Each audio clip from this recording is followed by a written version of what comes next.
რა მოხდება თუ კი გეტყვით, რომ სამყარო, რომელშიც ცხოვრობთ, ჩვენთვის თითქმის სრულიად უცხოა. ვარსკვლავები, პლანეტები, galaktikები, შავი ხვრელები და საერთოდ ყველაფერი, რასაც ვხედავთ, სამყაროს მხოლოდ 5%-ია. დანარჩენი 95%-ის შესახებ კი თითქმის არაფერი ვიცით. ეს ფანტასტიკა არაა, ეს მეცნიერებაა. ბნელი მატერია და ბნელი ენერგია ორი უმნიშვნელოვანესი ფენომენია, რომლებსაც ვერ ვხედავთ, მაგრამ მათი გავლენა იმდენად დიდია, რომ მთელი სამყაროს არსებობას განსაზღვრავს. ამ ვიდეოში გავარკვევთ რა არის ბნელი მატერია და ბნელი ენერგია და რატომ არის სამყაროს მომავალი მათზე დამოკიდებული. გამარჯობა, მე ვახოვარ და ეს სივრცე დროა. ბნელი მატერია უხილავი ნივთიერებაა, რომელიც არ ასხივებს და არ შთანთქავს სინათლეს. შესაბამისად, მისი დანახვა შეუძლებელია. ის მხოლოდ გრავიტაციულად ვლინდება. სწორედ ის აკავშირებს galaktikებს კლასტერებად, ანუ გროვებად და აიძულებს ვარსკვლავებს იმოძრავონ იმაზე სწრაფად, ვიდრე მოსალოდნელია. მარტივად რომ ვთქვათ, ეს არის სამყაროს ერთგვარი უხილავი წებო. ბნელი მატერია ბნელ ენერგიასთან ერთად თანამედროვე ფიზიკის უდიდესი გამოწვევაა. თუ დღეს დიადი ასტრონომები და კოსმოლოგები რაიმეს ახსნას ცდილობენ, ბნელი ენერგია და ბნელი მატერია მათ შორის ერთ-ერთ უპირველეს ადგილს იკავებენ. თუ გარანტირებული ნობელის პრემია გინდა, გააკეთე რაიმე სახის გარღვევა ამ მიმართულებით და მილიონი ამერიკული დოლარი და უდიდესი პატივისცემა სამეცნიერო წრეებში შენი იქნება. ბნელი ენერგიის და ბნელი მატერიის შესწავლა გვეხმარება გავიგოთ, რისგან არის შექმნილი სამყარო, როგორ ვითარდება და რა ბედიელის მას მომავალში. დღესდღეობით ეს არის ყველაზე დიდი კოსმოსური საიდუმლო, რომლის ამოხსნაც კაცობრიობის ერთ-ერთ უდიდეს ტრიუმფად ჩაითვლება და უამრავ კითხვაზე მოგცემს პასუხს. ჩნდება ლოგიკური კითხვა. თუ რაღაც უხილავია, ვერ ვეხებით და ჩვენთან არ ურთიერთქმედებს, მაშინ როგორ მივედით დასკვნამდე, რომ სამყარო ბნელი მატერიითაა სავსე? ამ კითხვაზე პასუხი შემდეგია. თუ კი galaktikები მხოლოდ იმ ვარსკვლავების გაზისა და მტვრისგან იქნებოდა შედგენილი, რომლებსაც ვხედავთ, მისი ცენტრიდან მოშორებული ვარსკვლავები შედარებით უფრო ნელა უნდა ბრუნავდნენ, ვიდრე ცენტრთან ახლოს მდებარე ვარსკვლავები. ამის ძალიან კარგი ანალოგიაა ჩვენი მზის სისტემა. მაგალითისთვის რომ ავიღოთ მერკური, რომელიც მზესთან ყველაზე ახლო პლანეტაა, შესაბამისად ის ყველაზე სწრაფად ბრუნავს დანარჩენ პლანეტებთან შედარებით. და პირიქით, ნეპტუნი, რომელიც ყველაზე შორსაა, შესაბამისად სხვა პლანეტებთან შედარებით ყველაზე ნელა ბრუნავს. მაგრამ როდესაც მეცნიერებმა galaktikების ბრუნვის სიჩქარეები შეისწავლეს, მათ გასაოცარი რამ აღმოაჩინეს. ვარსკვლავები გარეუბანში იმაზე სწრაფად მოძრაობდნენ, ვიდრე ამას ხილული მატერია აიძულებდა. ეს შესაძლებელია მხოლოდ იმ შემთხვევაში, თუ galaktikების ირგვლივ არსებობს რაღაც უხილავი, მასიური, ეგრეთ წოდებული ჰალო, რომელიც დამატებით გრავიტაციას ქმნის და აიძულებს ვარსკვლავებს იმოძრავონ ასე სწრაფად. სწორედ ეს უხილავი ძალაა ბნელი მატერია. ბნელი მატერიის კიდევ ერთი ვიზუალური მტკიცებულება გვაქვს. აინშტაინის ფარდობითობის თეორიის მიხედვით, მასიური ობიექტები ამრუდებენ სივრცე-დროს და ამ ეფექტის გამო ხდება სინათლის სხივის მოხრა, იგივე გრავიტაციული ლინზირება. ავხსნათ ეს მოვლენა მარტივად. როდესაც შორეული ვარსკვლავიდან მომავალი სინათლე გვერდით ჩაულის რაიმე მასიურ ობიექტს, მაგალითად შავ ხვრელს ან თუნდაც galaktikas, ამ დიდი ობიექტის გრავიტაციის გამო სინათლის სხივის გზა მრუდდება. თითქოს შავ ხვრელს ან ამ ნებისმიერ სხვა მასიურ ობიექტს სურს, რომ მზის სხივი თავისკენ მიიზიდოს და დაიჭიროს. სინათლის სხივი კი უსხლტება მას, მაგრამ იცვლის ტრაექტორიას. ეს გავს უზარმაზარ კოსმოსურ ლინზას, რომელიც შორეული ობიექტების გამოსახულებას ამახინჯებს. galaktikები უზარმაზარი მასიური ობიექტებია და მათი გრავიტაცია, როგორც გიგანტური ლინზა, ისე მუშაობს, რომელიც ამრუდებს მის უკან მდებარე ობიექტების სინათლეს. ამ მოვლენის შესწავლის შემდეგ მარტივი გამოთვლებით დადგინდა, რომ სინათლის სხივის გადახრა ბევრად უფრო ძლიერია, ვიდრე ეს ხილული მატერიის შემთხვევაში უნდა ყოფილიყო. მარტივად რომ ვთქვათ, სინათლე უფრო მეტად მრუდდება, ვიდრე მოსალოდნელია. ეს ნიშნავს, რომ galaktikების გროვების დიდი ნაწილი ბნელი მატერიისგან შედგება, რომელიც დამატებით გრავიტაციას წარმოქმნის. ეს არის ბნელი მატერიის არსებობის ერთ-ერთი ყველაზე დამაჯერებელი მტკიცებულება. დანამდვილებით ვიცით, რომ ბნელი მატერია არსებობს. მაგრამ რა ბუნებისაა ის, ან რისგან შედგება, ჯერჯერობით წარმოდგენა არ გვაქვს. შესაბამისად, ამასთან დაკავშირებით უამრავი ჰიპოთეზა და თეორია არსებობს. რამდენიმე ძალიან საინტერესო მათგანზე მოგიყვებით. პირველი და ყველაზე გავრცელებული თეორიის მიხედვით, ბნელი მატერია შედგება ჯერ კიდევ აღმოუჩენელი, ეგზოტიკური ელემენტარული ნაწილაკებისგან, რომლებიც არ ურთიერთქმედებენ ელექტრომაგნიტურ ძალასთან. ამიტომაც არ ასხივებენ, არ შთამთქავენ და არც ირეკლამენ სინათლეს.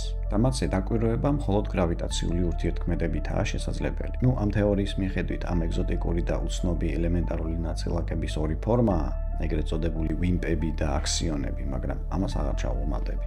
შემდეგი გიჟური თეორია ვარაუდობს, რომ ბნელი მატერია შედგება პირველადი შავი ხვრელებისგან, რომლებიც დიდი აფეთქებიდან მალევე სამყაროს ადრეულ ეტაპზე შეიქმნა. და სანამ ამ თეორიაზე მოგიყვებით, კვლავ დადგა დრო ლაიქების და კომენტარების თხოვნის.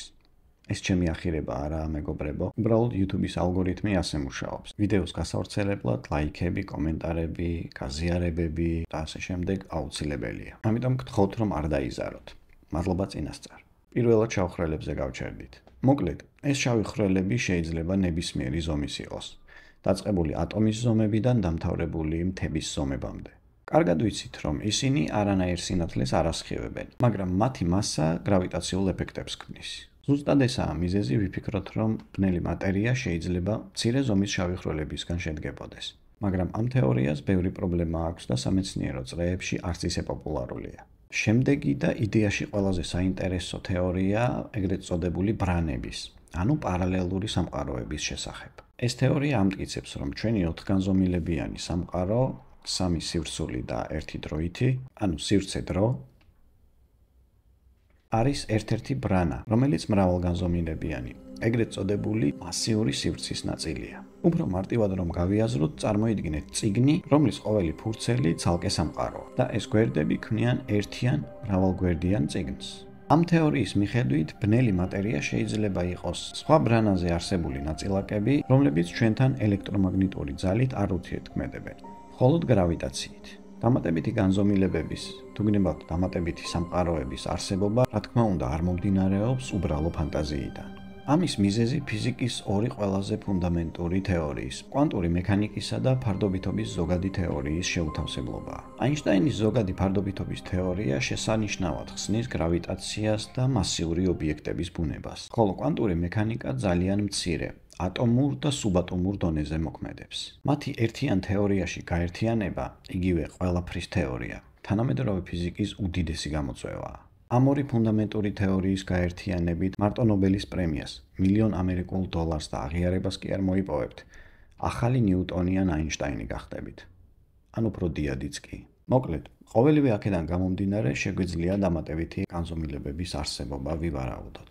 სხვათა შორის ძალიან საინტერესო წიგნია ედვინ ებოტის Flatland-ი. აქ ორგანზომილებიან სივრცეში ცხოვრობენ გეომეტრიული ფიგურები, წრეები, სამკუთხედები, ოთხკუთხედები, საკუთარი კულტურა აქვთ ტიპებს, ანუ სახელმწიფო მოწყობა და ასე შემდეგ. და რაღაც მომენტში სხვა სამყაროდან მოვა სამგანზომილებიანი ფიგურა, სფერო. ეს სფერო ცდილობს რომ აუხსნას ამათ, რომ არსებობს დამატებითი მესამე განზომილება, მაგრამ მათ იმდენად ვერ წარმოუდგენიათ ეს, რომ არ სჯერათ მისი. და ბოლოს აი, ვინმეს თუ წაკითხვა მოუნდება, არ დაგასპოილერებთ. მოკლედ, მართლა ძალიან საინტერესო წიგნია. ხო და ზუსტად ანალოგიურ სიტუაციაში ვართ ჩვენც. საერთოდ არ არის გამორიცხული, რომ დამატებითი განზომილებები არსებობდეს. უბრალოდ ჩვენ ვერ ვამჩნევდეთ მათ ჯერჯერობით. მაგრამ ამ თეორიასაც აქვს თავისი სირთულეები. მათემატიკურად მისი აღწერა ძალიან კომპლექსურია და რაც მთავარია, ექსპერიმენტულად ჩვენ ვერასდროს დავამტკიცებთ ამას. ანუ მისი დამტკიცება შეუძლებელია დღეს და ხვალ კი არა. პრინციპულად, რადგან ამ თეორიას ამოხსნა არ აქვს. მაგრამ მიუხედავად ამ ყველაფრისა, ის მაინც ერთ-ერთი ყველაზე ამაღელვებელი და ინოვაციური თეორიაა, რომელიც ბნელი მატერიის ამოუხსნელ საიდუმლოს გარკვეულწილად უძებნის ახსნას. თუ ბნელი მატერია სამყაროს წებოა, რომელიც გალაქტიკებს ერთმანეთთან აკავშირებს, ბნელი ენერგია პირიქით სამყაროს გაფართოებას აჩქარებს. ეს არის ძალა, რომელიც მთელ სივრცეში არსებობს და უბიძგებს სამყაროს აჩქარდეს უფრო სწრაფად. მისი გავლენა ზუსტად გრავიტაციის საწინააღმდეგოა. თუ გრავიტაცია ცდილობს, რომ ყველაფერი ერთად შეკრას, ბნელი ენერგია, როგორც ერთგვარი ანტიგრავიტაცია, ქმნის განზიდვის ძალას და აშორებს გალაქტიკებს ერთმანეთს.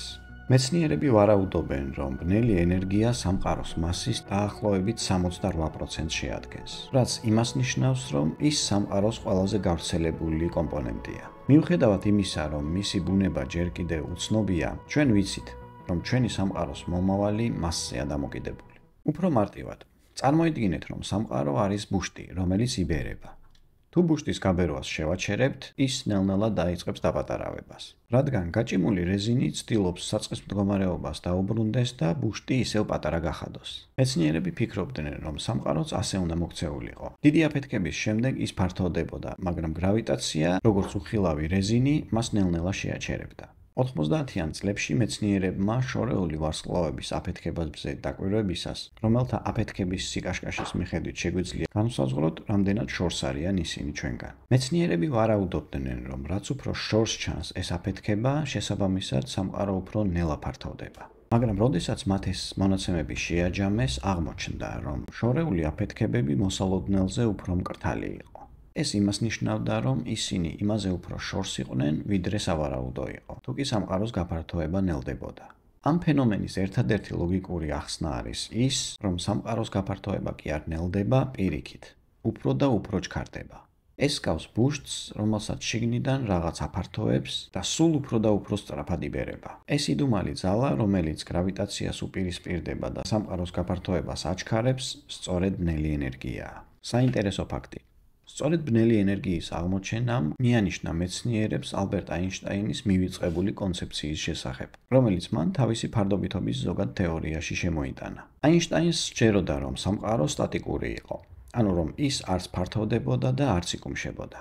ამიტომაც მან თავის განტოლებებში შემოიტანა ხელოვნური, ეგრეთ წოდებული კოსმოლოგიური კონსტანტა, რომელიც გრავიტაციას უპირისპირდებოდა და შესაბამისად სამყაროს სტაბილურად ინარჩუნებდა. მაგრამ სამყაროს გაფართოების აღმოჩენის შემდეგ აინშტაინმა ეს თავისი ცხოვრების უდიდეს შეცდომად მიიჩნია. მაგრამ ბნელი ენერგიის აღმოჩენის შემდეგ ისევ დაისვა კითხვა, რომ მისი შეცდომა შესაძლოა სრულიადაც არ ყოფილა შეცდომა. ეს ყველაფერი კარგი, მაგრამ ფაქტია, რომ ჩვენი სამყაროს მხოლოდ მცირე ნაწილია ხილული. დანარჩენი კი უბრალოდ სიბნელეა, რომლის ბუნებასაც ჯერ კიდევ ვერ ხვდებით.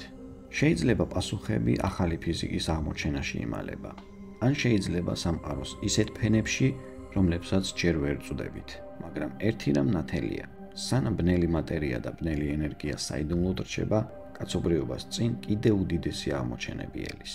თუ მოგეწონა ვიდეო, დალაიქება, კომენტარი და არხის გამოწერა არ დაგავიწყდეს. თითოეულს ნამდვილად დიდი მნიშვნელობა აქვს არხის განვითარებისთვის. დროებით. შევხვდებით მომავალ სივრცე დროში.